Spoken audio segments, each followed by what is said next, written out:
அதாவது ராஜஸ்தான்னாலே பாலைவனம் அப்படிங்கிற ஒரு தப்பான ஒரு மனநிலை ஒரு ஒரு எண்ணம் எல்லாத்துக்கும் இருக்குது. இது ஒரு வறண்ட பகுதி அவ்வளோதானே தவிர, இங்கேயும் வெள்ளாமை எல்லாம் விளையுது. ஆனால் ஓரளவுக்கு நீங்கள் பாலைவனத்தை பார்க்கணுன்னு சொன்னால் ராஜஸ்தானுடைய மேற்கு பகுதிக்கு வரணும்.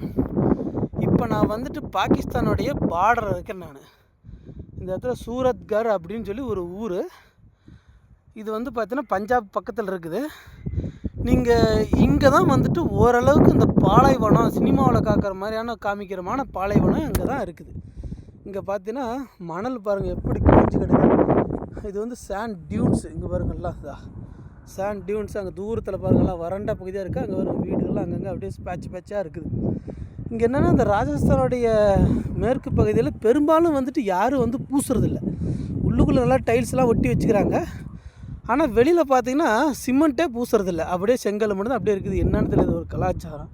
இங்கே பார்த்தீங்கன்னா அப்படியே சாண்ட் டியூன்ஸ் எப்படி இருக்குது பாருங்கள். இந்த அப்படியே டெவலப் ஆகி இருக்குது பாருங்கள். அங்கங்கே இந்த மணலுக்கு நடுவில் அங்கங்கே வீடு கட்டியிருக்காங்க பாருங்கள். அதோ அந்த பக்கம்லாம் வீடு இருக்குது. இங்கே பாருங்கள் எப்படி தான் எல்லாம் மணல் மேடாக இருக்குது பாருங்கள்.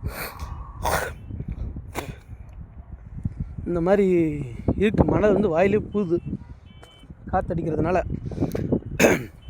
இந்த மாதிரி சாண்ட் டியூன்ஸ் இங்கே இருக்குது.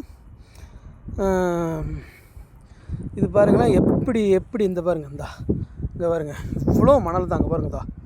நான் கிட்டத்தட்ட ஒரு 50-60 அடி உயரத்தில் நின்றுக்கிறேன். அவ்வளோ மணல் மேடு இங்கே இருக்குது. இவ்வளோ பெரிய மணல் மேடு. இந்த இதில் நடந்து வந்தேன். இப்போ நீங்கள் பார்த்தீங்கன்னா அலாலையாக அங்கே பார்த்தீங்கன்னா மணல் அப்படியே காற்றடிச்சு இது இந்த பக்கம் மணல் மேட்டோட இந்த பக்கம். இப்போ என்ன பண்ண காற்று அந்த பக்கம் இருந்து மணல் அள்ளிட்டு அப்படியே அள்ளி இந்த பக்கம் அப்படியே இந்த இடத்துல பரவி இந்த சாண்ட் டியூன்ஸ் இடம் விட்டு இடம் மாறிக்கிட்டே இருக்கும். அப்படியே போயிட்டே இருக்கும். இந்த இடம் விட்டு இடம் மாறுறது பார்த்திங்கன்னா ரொம்ப மெதுவாக தான் நடக்குது. ரொம்ப வேகமாக நடக்கிறது இல்லை. இன்னமும் மேற்கு பகுதி, அதாவது தென் மேற்கு பகுதியில் போனால் இன்னும் கடுமையான பாலைவனம் இருக்கும், அதாவது ராஜஸ்தான்லேயே. ஆனால் இது பார்த்திங்கன்னா பஞ்சாப்லேருந்து இந்த பக்கம் காவாயில் தண்ணி வருது. கால்வாயில் பெரிய வாய்க்கால் கொண்டு இந்த பக்கம் கொண்டு விவசாயம் ஓரளவுக்கு இந்த பக்கம் நடக்குது. அந்த மாதிரி பகுதி இருக்கிற இடத்துல இந்த பக்கம் இந்த கால்வாய் அந்த பக்கம் இங்கேருந்து ஒரு 2-3 கிலோமீட்டர் தூரத்தில் அந்த பக்கமாக போகுது. இந்த சைடு பார்த்திங்கன்னா அந்த மாதிரி ஒன்றும் தண்ணி கிடையாது. அதனால தான் இவ்வளோ பெரிய பாலைவனம் இங்கே இருக்குது பாருங்கள். வெறும் மணல் மேடு பாருங்கள். சும்மா அப்படியே வெறும் மணலே தான். இது மணல் மண். நம்ம ஊர் மாதிரி மணல் கிடையாது. இதை நீங்கள் என்ன சொல்லனா, இது ஒரு வகையான மணல் மண் தான். ஆனால் மணல் மாதிரி இருக்குது. ஆனால் நம்ம ஊர் மணல் கிடையாது. இதை வச்சு அவங்க வீடு கூட கட்டுறதில்ல. இது இவங்க வீடு கட்டுறதுக்கு வேறு பக்கம் தான் அந்த கல் இருக்குது இல்லைங்களா, அந்த கல்லை அரைச்சி தான் அந்த நம்ம எம்ஸ்டான்னு சொல்லுவோம்ல, அதை தான் இவங்க கட்டடத்துக்கு பயன்படுத்துகிறாங்க. இந்த மண்ணில் தான் நெல்லே விளையுது.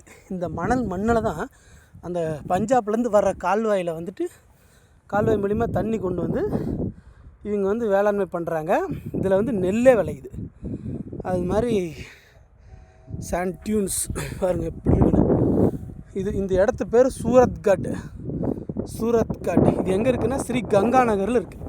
கங்கா நகர் இருக்குன்னா வடமேற்கு எல்லையில் இருக்கிற ஒரு ராஜஸ்தானுடைய நகரம்தான் இந்த ஸ்ரீ கங்கா நகர். அந்த ஸ்ரீ கங்கா நகரில் இருக்கிற ஒரு சின்ன ஒரு ஊர் பேர் தான், ஒரு தாலுக்குன்னு நினைக்கிறேன், அந்த பேர் தான் சூரத்கட் அப்படின்னு சொல்கிறாங்க.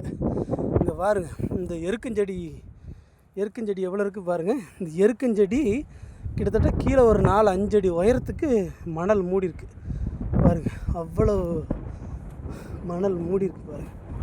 இப்படி எல்லாம் மணல் தான் பாருங்கள். நான் அப்படியே அங்கேருந்து நடந்து வந்தேன். மணல் கையில் கூட ஒட்டுறதில்ல. அப்படியே மணல் இது.